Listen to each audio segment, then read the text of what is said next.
సాగలోళ్ళు ఈ రకంగా ఉండేవాళ్ళు.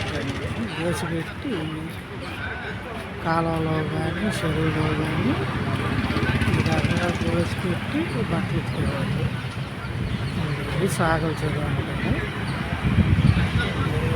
ఈ రకంగా గోసులు పెట్టి ఉతికేవాళ్ళు. ఇప్పుడు బట్టలు ఉతికాకి సాగలోళ్ళు అనేది కనుమరుగైపోయారు. ఈ విగ్రహం కనుక నచ్చితే కనుక ఈ విగ్రహం మీ ఊళ్ళో ఉంటే ఒక లైక్ అయితే పట్టండి.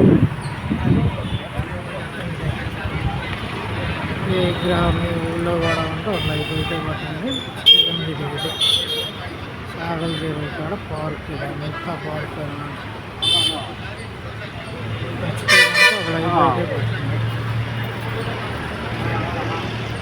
అంతా పార్క్ సాయంత్రం పూట జనం బాగా ఉంటారు. ఇప్పుడు తక్కువ. ఇప్పుడు కనుక ఒక లైట్ అయితే పట్టలేదు. సాగల చెరువు పూర్వం ఒక గట్ట గోజులు పెట్టుకుని బట్టలు ఉతికేవాళ్ళు.